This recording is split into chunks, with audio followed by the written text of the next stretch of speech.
longtemps de ça, il y a un petit garçon qui a grandi dans une famille extrêmement dysfonctionnelle. Son père était fermier, mais il était alcoolique. Et ce jeune homme expliquait qu'en 30 ans, les 30 premières années de sa vie, il n'a jamais vu son père sobre. Et la problématique avec ça, c'est que son père, quand il rentrait tous les soirs, il battait tout le monde. Il frappait la mère, frappait les enfants, et puis il s'endormait dans un quasi-coma éthylique. Et tous ses enfants ont été traumatisés, et ce petit garçon en particulier, parce qu'en plus, il a été abusé sexuellement par l'une des aides, l'un des hommes qui était là sur la ferme. Et donc, ayant grandi, il est devenu quelqu'un de lui-même assez acerbe, assez critique et violent dans ses paroles, en particulier contre Dieu. Il est arrivé à l'université, il a rencontré donc des personnes, il a fui cet environnement, comme ses frères et sœurs d'ailleurs, et il a rencontré des personnes qui l'ont invité un jour à une discussion, lui a-t-on dit. Il avait déjà observé ces personnes, il avait remarqué qu'elles étaient différentes. Il s'est dit, il y a quelque chose chez eux. Et la discussion s'est engagée, et on a commencé à lui parler de la Bible, et puis il a dit, je voudrais savoir, qu'est-ce qui vous rend si différent? Et l'une des jeunes filles lui a dit 2 mots, Jésus-Christ. Et quand il a entendu ça, il s'est lancé dans l'une de ses plus violentes colères. Il a dit, Dieu, vous pensez quoi en Dieu? Et bref, il leur a donné un traitement, comme on dit aux Antilles. Mais son interrogation ne l'a pas laissé, et en fait, il a laissé tomber l'université pendant un moment, et il est parti pour faire son enquête. Il s'est dit, cette histoire de Jésus, là, ça m'énerve trop, il faut que je trouve une solution. Et il a cherché, il a lu des livres, il a interrogé des gens, et à la fin de plusieurs mois d'enquête, il a dû capituler. Il a reconnu, Jésus est sorti du tombeau, cela est vrai. Il est devenu un chrétien.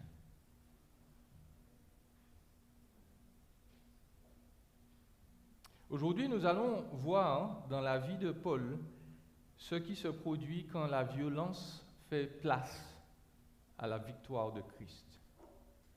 Quand la violence fait place à la victoire de Christ. On va prier et nous allons commencer donc l'exposé de ce matin. Prions. Seigneur, merci de nous faire comprendre ta parole. Et merci de bénir, de guérir ceux qui ont peut-être été exposés à la violence, en particulier à cause de ton nom. Merci pour l'exemple de Paul.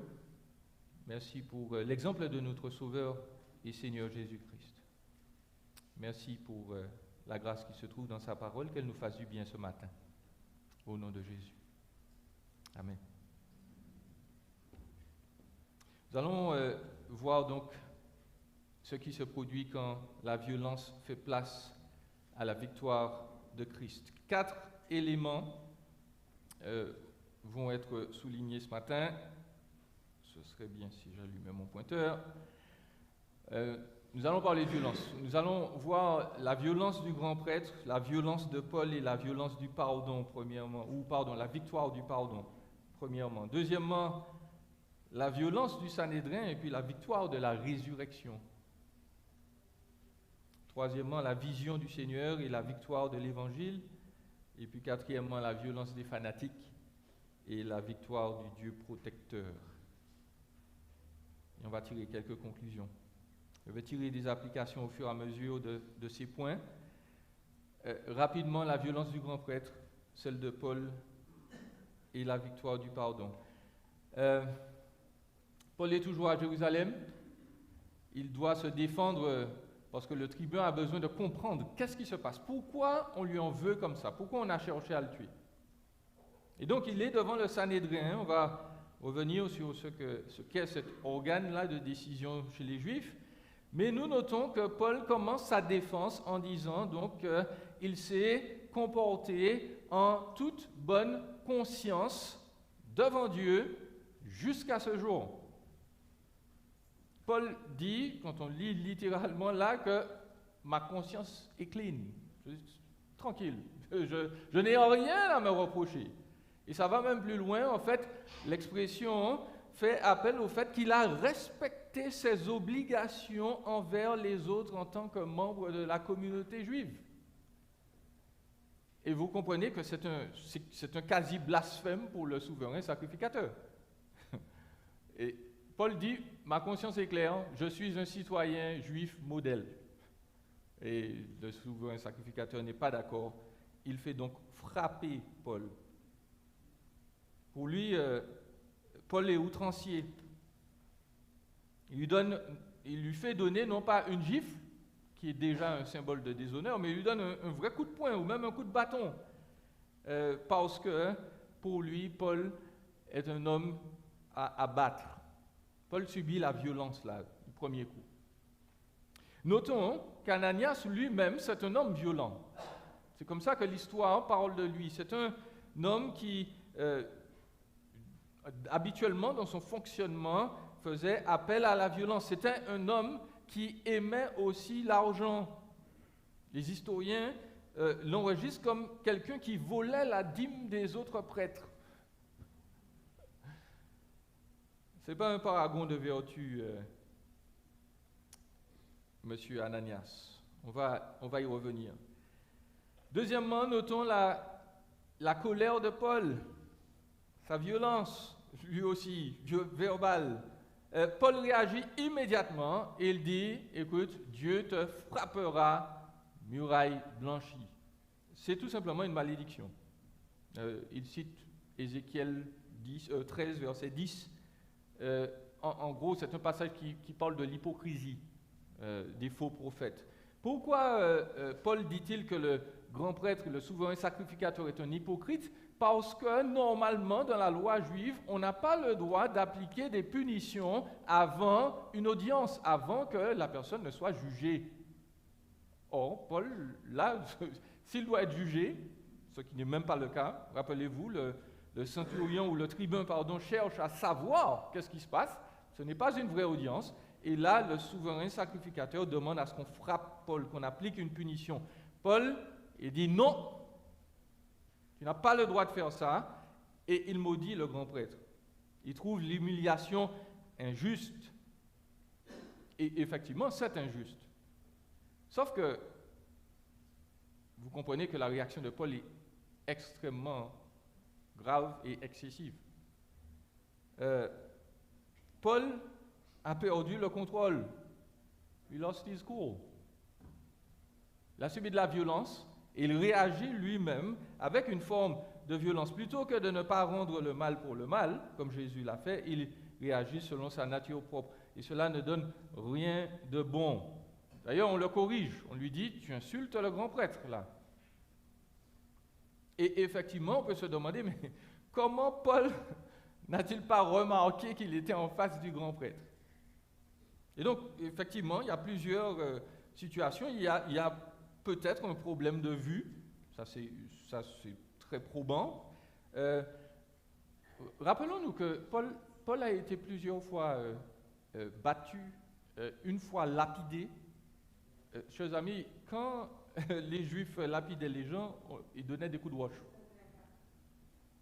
Et donner des coups de roche, ce n'est pas des petits cailloux qu'on vous envoie au visage. Donc, Paul a peut-être eu des problèmes de vision. Plus probant encore, Paul est en mission souvent depuis un moment. Il n'est pas retourné à Jérusalem forcément. Est-ce qu'il connaît vraiment Ananias? Ce n'est pas sûr.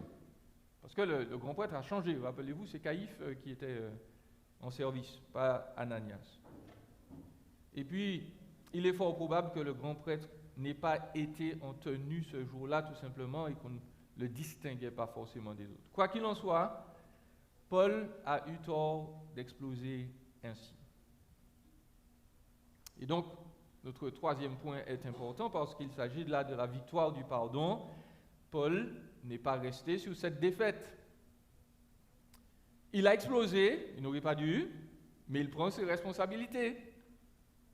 Il dit, il cite Exode 22, verset 28, le commandement qu'il sait avoir violé. C'est-à-dire, tu ne diras pas du mal du chef de ton peuple.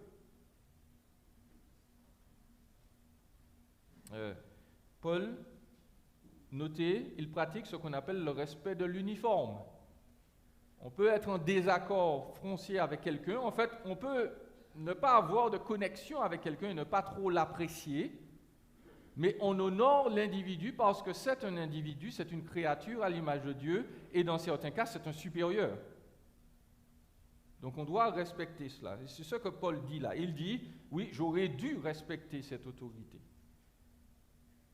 Vous notez là que Luc, encore une fois, ne cache pas, il ne veut pas béatifier Paul, il ne nous dit pas que Paul c'est un homme parfait, il met les erreurs là de Paul au su et au vu de tous. Le seul homme parfait, c'est Jésus. Mais vous voyez que Paul, là, dans un sens, demande pardon. Il dit qu'il a mal fait. Et donc, le pardon de Jésus, la triomphe.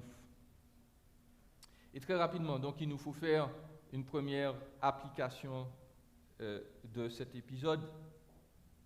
Première application très simple sur laquelle je pense que vous pouvez me rejoindre. Nos explosions de colère n'honorent pas Christ. Lorsque nous explosons sous le coup de la colère, ce n'est pas quelque chose de bon et appréciable, même si c'est pour une cause juste. Nous connaissons tous ce passage. Si nous sommes une nouvelle création, pas simplement créature, création, Jésus nous a refait, nous refait de l'intérieur. L'Écriture nous dit, mettez-vous en colère, plutôt que simplement si vous vous mettez en colère, mettez-vous en colère, mais ne péchez pas. Parce qu'il y a de la place pour la colère juste, on va le voir tout de suite. Mais l'Écriture nous dit, nous devons éviter d'être des gens qui nous mettons en colère d'une mauvaise manière. Que le soleil ne se couche pas sur votre irritation. Ne donnez pas accès au diable.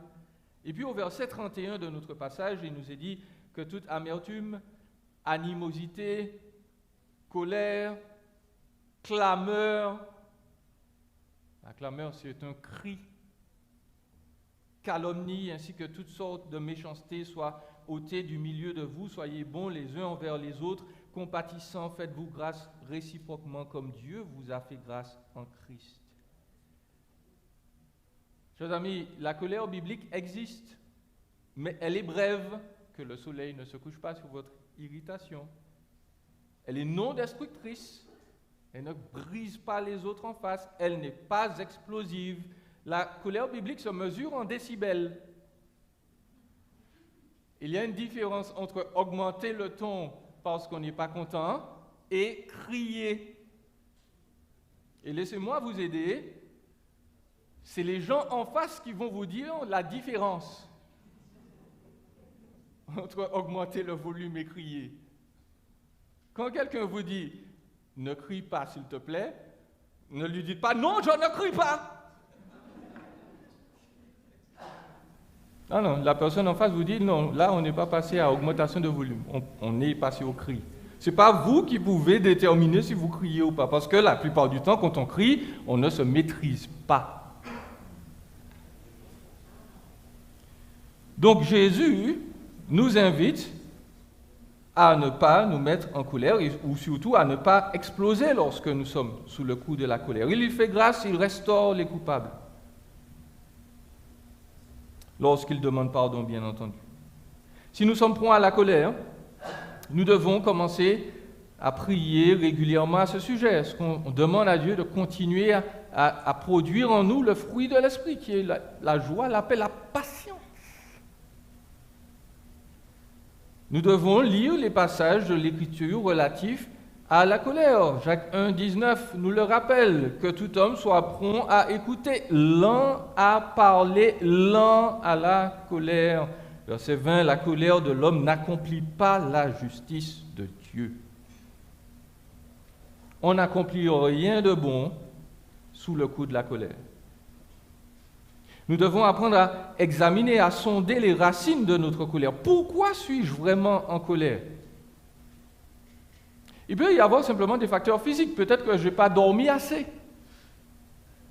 Peut-être que je n'ai pas bien mangé. Peut-être que je n'ai pas pris mes médicaments ou mon café. Mais sondons les choses. Peut-être plus sérieusement qu'il y a des événements dans le passé qui, comme mon exemple du départ, là, ont déclenché notre colère ou déclenchent ma colère. Nous devons apprendre à réfléchir là-dessus, avec un peu d'aide peut-être. Et puis, au final, en application, rappelons-nous concernant notre colère que nous sommes toujours responsables de nos sentiments et de nos actions. Je répète, nous sommes toujours responsables de nos sentiments et de nos actions. Nous avons en français une formulation qui est extrêmement dangereuse et pour moi absolument anti-biblique. Nous disons parfois « il m'a mis en colère ». Elle a fait quelque chose qui m'a mis en colère. Chers amis, aucun individu n'a la capacité de rentrer dans votre cœur et puis d'appuyer sur le bouton et puis vous vous êtes mis en colère. C'est lui qui a fait que... Non. L'autre a fait des choses. Mais le sentiment de la colère est à nous. Ce n'est pas lui qui a fait que je suis fâché. C'est moi qui me suis fâché. C'est moi qui ai dit des choses quand je me suis fâché. C'est moi qui ai posé des actions sous le coup de ma colère et je n'ai pas le droit de dire c'est de sa faute. Parce que vous convenez bien que, nous allons y revenir, certains individus violents qui maltraitent les autres, c'est l'une de leurs premières excuses. Elle m'a mis en colère, donc je lui ai donné un coup de poing, disent les hommes qui battent leurs femmes. Devant Dieu, vous êtes coupable.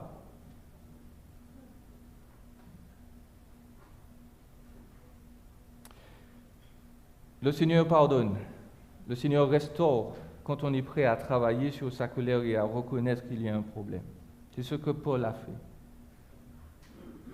Nous avons, en deuxième point, parlé de la violence du Sanhédrin et puis de la victoire de la résurrection.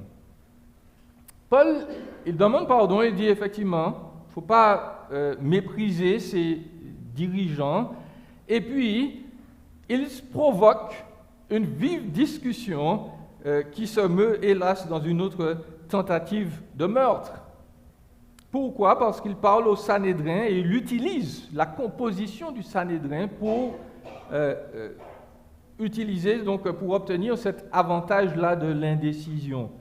Rappelons brièvement qui était ou qu'est-ce qu'était le Sanhédrin. Le Sanhédrin, c'était un organisme de décision qui pilotait la nation juive et il était composé donc de deux grands partis. Premièrement, les Sadducéens. Les Sadducéens, c'était des prêtres qui se revendiquaient de la descendance de Lévi, en particulier du grand prêtre Tsadok. Donc, d'où l'appellation Sadducéens. Ils sont aristocrates parce que forcément de la famille de Lévi, donc ils reçoivent régulièrement les dîmes, les offrandes du peuple. Et puis, ce sont des gens riches qui placent la Torah, notez bien, les 5 premiers livres de la Bible, au-dessus de tous les autres. Les 5 premiers livres écrits par Moïse, pour eux, sont la référence. Tous les autres livres sont à consulter de temps en temps pour la foi, mais les Sadducéens plaçaient les 5 premiers livres au-dessus de tous les autres. Et vous comprenez bien pourquoi, donc, cette notion de résurrection, donc, pour eux, ça ne les intéresse pas vraiment, parce que leur référence, c'est la Torah. À côté des Sadducéens se trouvent les pharisiens. Les pharisiens, ce sont les puristes. Ils ont surgi quelque temps après l'invasion d'Alexandre de cette région, et puis ils ont voulu faire un retour à la loi. Et leur nom, donc, pharisien provient de l'hébreu parash, qui veut dire séparé. Ils sont les séparés, ils veulent être saints, purs. Ce sont souvent donc des commerçants, ce sont des gens influents, ce sont des gens zélés pour la loi surtout. Ils représentent un peu plus le peuple, plutôt que les Sadducéens qui sont un peu les aristocrates éloignés. Les deux parties cohabitent sans se rejoindre totalement. En fait, ils ne se rejoignaient pas beaucoup. En fait, ils ne se rejoignaient presque jamais. Il y a eu seulement 2 ou 3...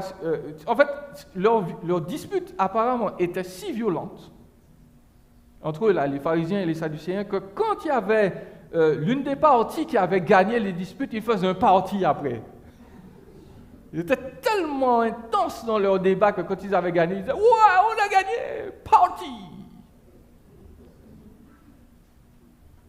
Les seuls moments d'accord qu'il y avait parmi les pharisiens et les sadducéens, c'était pour maintenir le statu quo, pour diriger le peuple, pour diriger les ignares, les gens idiots qui ne comprenaient rien. Là, ils étaient tous les deux d'accord.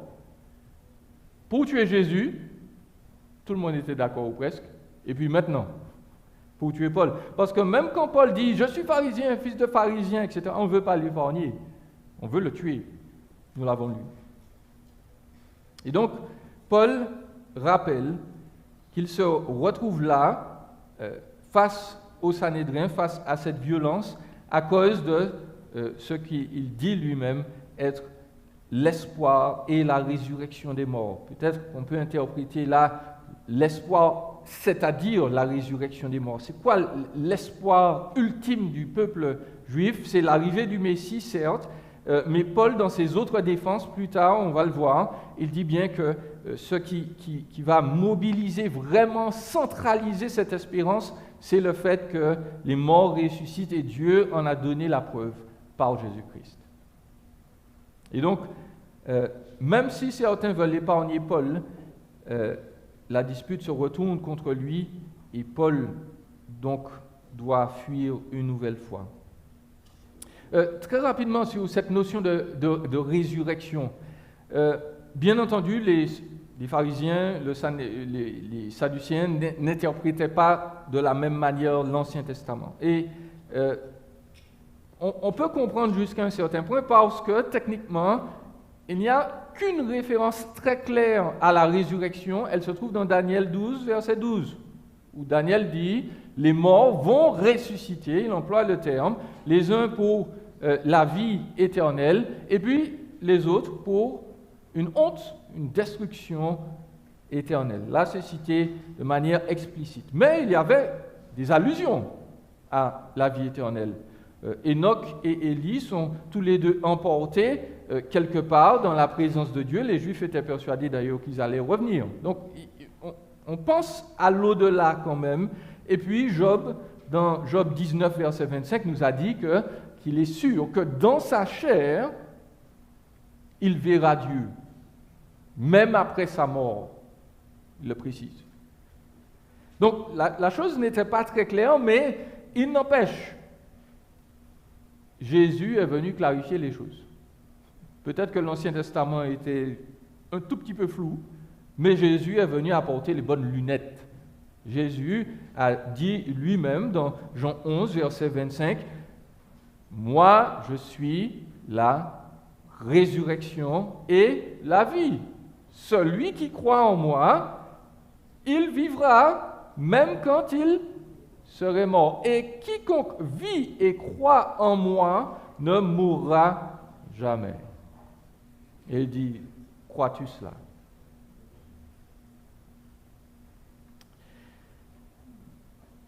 En application, chers amis, il faut voir juste une chose, ou deux. Les partis sadducéens, pharisiens représentent deux dangers, deux manières d'être, deux manières de vivre. Les sadducéens ne prennent pas vraiment la Bible au sérieux. Ce sont des gens qui pensent que, voilà, c'est l'équivalent des libéraux aujourd'hui, qui nous disent, oui, la Bible a été écrite, ça a effectivement un sens, mais ce sens, Il est très, très large, très... Jésus n'a pas vraiment fait de miracle, il n'a pas multiplié les pains, voyez-vous. C'est juste qu'il a partagé le déjeuner du petit garçon et puis tout le monde a suivi son exemple. Ça, c'est les libéraux. La résurrection, c'est juste une figure de style. C'est une espérance qui nous aide à mieux vivre. Mais Jésus n'est pas sorti de la tombe. Bon, les Sadducéens, c'est un peu des gens comme ça, qui ne prennent pas la Bible au sérieux et puis qui la mettent de côté. Et puis de l'autre côté, il y a les pharisiens, qui eux veulent prendre la Bible au sérieux, c'est bien, mais ils étaient stricts, ils étaient légalistes, au point eux aussi de laisser la Bible derrière. En fait, on disait que les pharisiens voulaient construire une barrière autour de la loi pour que les gens ne brisent pas la loi, ne violent pas la loi. Donc, ils faisaient d'autres lois pour aider les gens à respecter la loi. Et vous savez que ce que ça donne avec le temps. Ça devient simplement du légalisme. Ça devient du légalisme. Les pharisiens réfléchissaient à quel poids tu dois soulever pour ne pas enfreindre le sabbat. Et ils sont arrivés à la conclusion que si tu soulevais plus de 3 noix dans ta main le jour du sabbat, eh bien, tu avais travaillé. Tu avais violé le sabbat. Nous devons honorer l'Écriture par notre lecture, notre méditation, notre interprétation juste de l'Écriture. Elle est parole de Dieu, elle est vie, elle est action, et puis elle nous parle de grâce aussi. Pas de permissivité, mais de grâce. Continuons. Troisièmement, nous devons parler de la vision du Seigneur et de la victoire de l'Évangile. Au verset 11, le Seigneur apparaît à Paul et lui dit « Prends courage.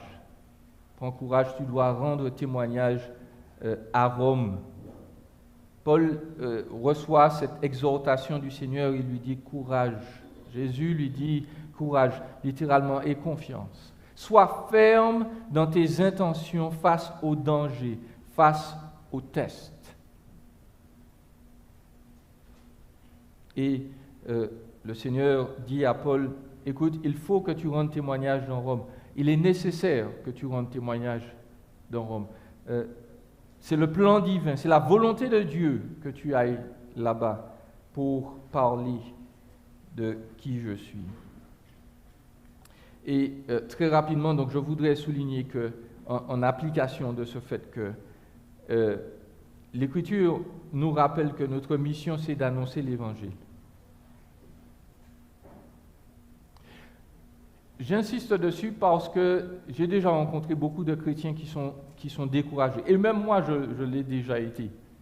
Quand souvent, j'ai examiné un peu ma vie pendant l'année et puis je constate qu'il n'y a pas vraiment beaucoup de personnes qui se sont repenties, qui sont venues à Christ. Et je me dis, est-ce que finalement je sers à quelque chose? Mais Jésus n'a pas dit à Paul, écoute, merci, j'ai vu qu'il y a au moins 3 ou 4 pharisiens qui ont changé d'avis. C'est pas ce que Jésus dit à Paul. Jésus dit à Paul, tu as rendu témoignage. Et la mission du chrétien, nous devons nous le rappeler, ce n'est pas de sauver les gens. Il n'y a qu'un seul sauveur, il s'appelle Jésus. Il ne s'appelle pas Jean-Élie, il ne s'appelle pas Pierre, il ne s'appelle pas Julius, il s'appelle Jésus. La seule personne qui soit capable de sauver, de transformer un individu, c'est Jésus. Notre rôle, ce n'est pas de sauver, notre rôle, c'est de parler, c'est d'annoncer, c'est de partager qui Jésus est et de laisser le Saint-Esprit faire le travail, de prier pour que l'Esprit agisse. Et c'est la parole de Dieu, la Bible, qui va changer les cœurs.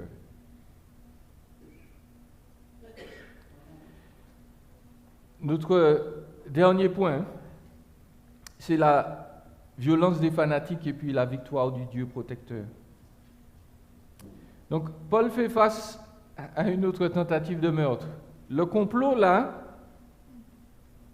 je me demande comment ces hommes-là se sont débrouillés parce que ça n'a pas marché. Vous avez noté, ils ont promis pas de nourriture et de ne pas boire non plus. Donc ils ont dit, on ne va rien manger tant que Paul ne sera pas mort. Je suis presque sûr qu'ils n'ont pas tenu parole, mais bref. Dieu permet la sauvegarde de son serviteur par l'entremise de son neveu. Son neveu se trouve là comme par hasard. Il est dans le coin. Et notons d'ailleurs qu'on ne sait presque rien de la famille de Paul. On sait juste qu'il avait une sœur. Et puis sa sœur avait au moins un enfant. Et comme par hasard, son neveu est là au bon moment. Le rapport est fait. Et nous ne l'avons pas lu, mais le tribun, donc le tribun, c'est un responsable de 1000 soldats. Il fait un rapport, il envoie une lettre pour sauver Paul, une lettre dans laquelle d'ailleurs il introduit au moins un mensonge. Parce que le tribun va préciser, je ne l'ai pas lu, qu'il a entendu du désordre et puis il a su que Paul était romain. Et c'est pour ça qu'il allait le délivrer. Un bon soldat, il est allé sauver un Romain. Sauf que, en réalité, le tribun, il ne savait pas que Paul était romain. En fait, il voulait lui donner des coups de fouet. C'est Paul qui lui a dit je suis romain, monsieur. Mais bref. Le tribun fournit une escorte à Paul. Il lui fournit non pas un cheval, vous allez le relire chez vous, mais des chevaux.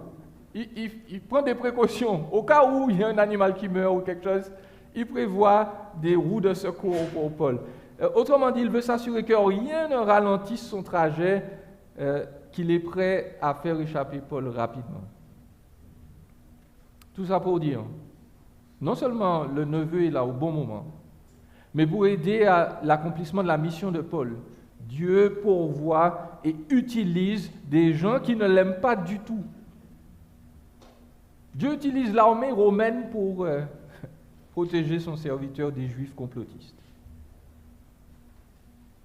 Et donc, en application, je voudrais vous faire remarquer les choses suivantes. Dieu utilise les petits détails et les grands détails dans nos vies.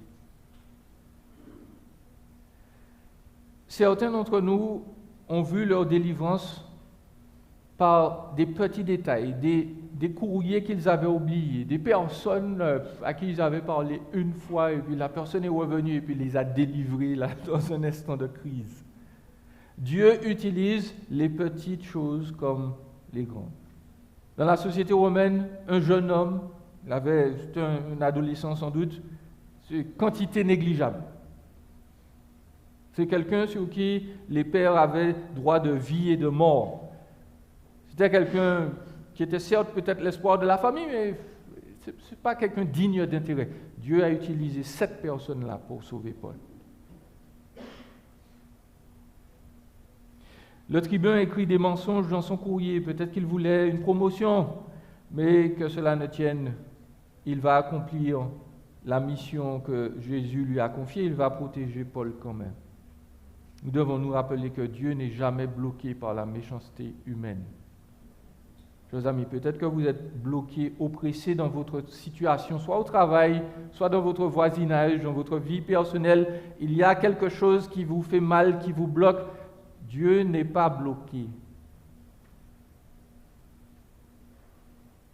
Dieu même se sert parfois des méchants, souvent, pour ne pas dire tout le temps, parce que tout le monde est méchant. Bref, Dieu se sert parfois du mal pour se glorifier et nous délivrer. Il nous faut conclure notre message. Je voudrais souligner 3 éléments. Premièrement, Jésus a fait face à la violence. Nous le savons mieux que quiconque, parce que nous l'adorons à cause de ce fait. Les concitoyens de Jésus ont essayé de le tuer. Ils ont essayé de le tuer parce que Jésus parlait déjà, durant son ministère terrestre, de secourir des gens comme nous, des gens qui n'étaient pas juifs. Lorsque Jésus était chez les siens, il a dit Élie il y avait des tas de veuves en Israël, mais Élie a été envoyé vers une veuve à Sarepta, païenne de Sidon. Il y a des gens, quand ils ont entendu ça, ils ont voulu tuer Jésus. Parce qu'il avait souci de personnes comme nous. Jésus a connu l'arrestation, les procès injustes, la violence physique.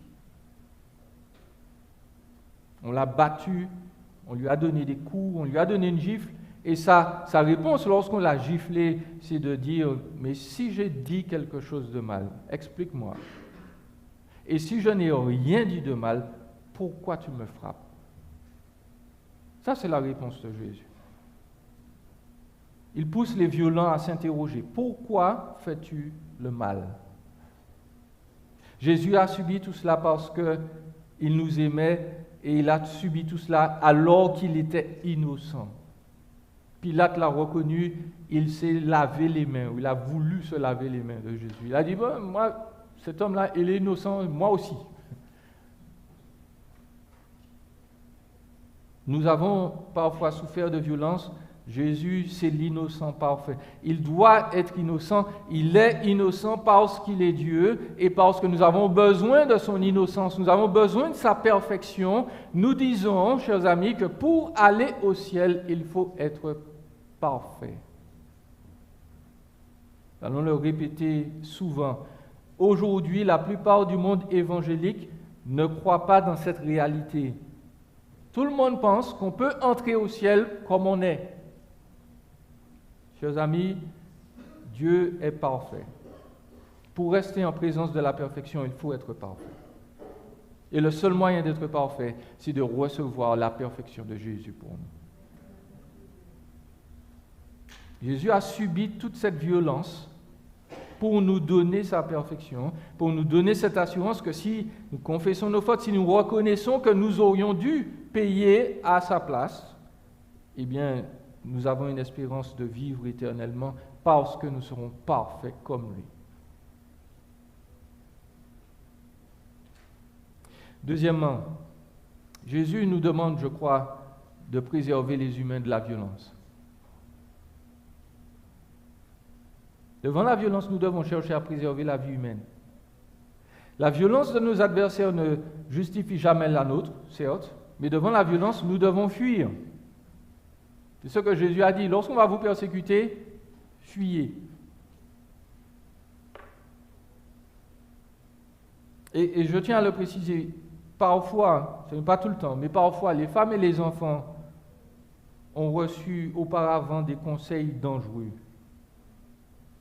Enfin, il y a des femmes qui subissaient des atrocités dans leur foyer, des enfants aussi. Et parfois, il y a eu des prédicateurs ou des pasteurs qui leur ont dit « Il faut que tu restes là ». Je dis parfois, je ne veux pas blâmer mes collègues, tous les pasteurs n'ont pas dit ça. Mais il y en a 2 ou 3 qui l'ont dit. Laissez-moi vous dire que je n'en fais pas partie. Le chrétien préserve la vie à tout prix. À tout prix. Si vous voyez que quelqu'un est en danger de mort, vous devez faire quelque chose. Nous devons faire quelque chose. Dire à une femme ou à une personne fragile qui se fait insulter, brutaliser par son chum ou son époux de rester, c'est criminel. Ça, c'est dans la loi de presque tous les pays. Mais en plus, c'est un péché grave. C'est un péché grave. Nous devons aider, nous devons encourager. Et je tiens à rappeler en particulier aux jeunes filles. J'ai toujours fait dans le passé, je le redis ici. Vous le savez, j'en suis sûr, mais c'est bien de répéter.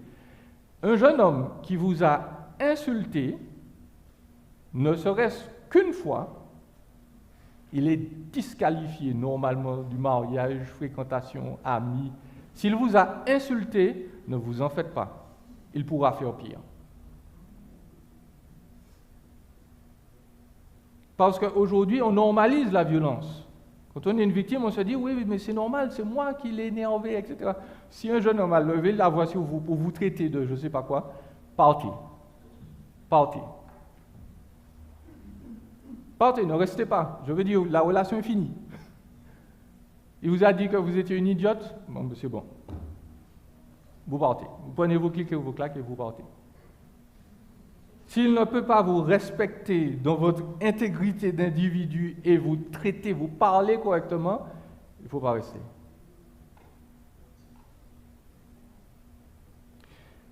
Je l'ai mis derrière moi, le numéro SOS violence conjugale. Parce que peut-être que nous ne sommes pas concernés, mais nous connaissons peut-être des personnes qui sont concernées. Il faut les aider. Et certains vont me dire, oui, mais pasteur, il y a des hommes qui se font battre. Mais dans ce cas, appelez-moi. Il n'y a pas de numéro pour eux. Ok, on va trouver une solution. Appelez-moi. Ça existe. Il y a des hommes qui se font battre. Soyons très clairs. Ben, on va trouver une solution. Ils ne peuvent pas appeler ce numéro-là, c'est sûr. Mais on va trouver une solution. La violence ne doit pas être tolérée et le chrétien aide ceux qui sont sous le coup de la violence. Et puis, il me faut terminer. Jésus triomphe toujours de la violence. Dieu ne nous a jamais garanti que nous allons échapper aux violents, tout le temps. Dieu ne nous a jamais dit, bon, ta vie sera tranquille, tu vas vivre au Québec, il n'y aura jamais de circonstances où tu ne seras pas exposé à la violence. C'est faux. Les gens qui nous promettent la santé, l'argent, mentent. Jésus n'a jamais promis ça. Aujourd'hui encore, il y a des chrétiens qui meurent dans le monde à cause de leur foi. Mais face à l'injustice, Jésus ne nous oublie jamais. Je souligne que le grand prêtre Ananias, il a fait frapper Paul quelques années plus tard. Chers amis, il a été tué par les gens de Jérusalem. Il était tellement méchant et tellement mauvais que les gens l'ont poursuivi pour le tuer, lui et son frère. Paul n'a pas eu à se venger.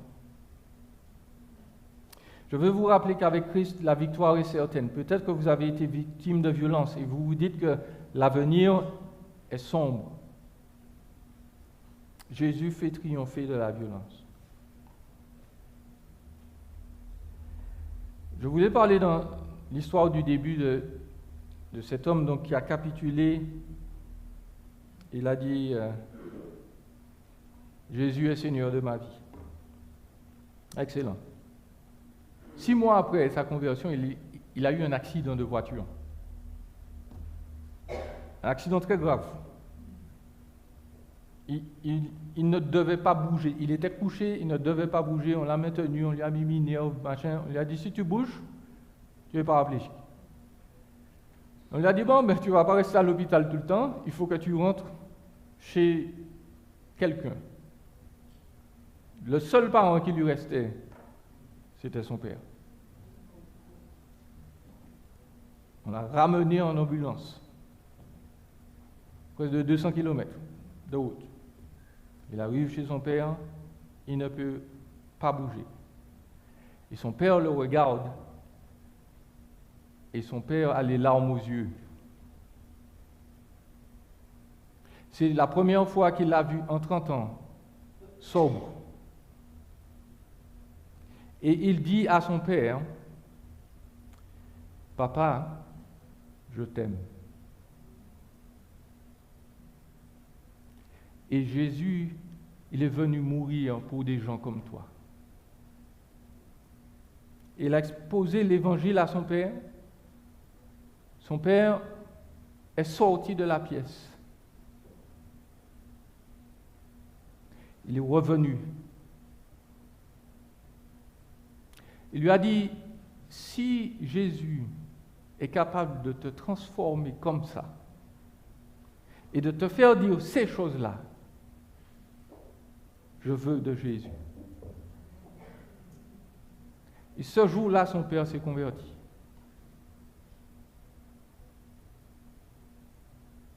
Il s'est converti, il était tellement transformé, il n'a plus jamais bu d'alcool, et il ne lui restait que 2 ans à vivre en passant. Mais dans les 2 ans qu'il a vécu, cet homme a parlé de l'Évangile à tous les gens de sa vie. Et il y a des centaines de personnes qui se sont données à Christ parce qu'ils ont vu cet ivrogne-là changé et transformé. Cet homme violent-là a été totalement transformé. Ils se sont dit non, Jésus est vrai. Jésus existe. Je veux de ce Jésus-là.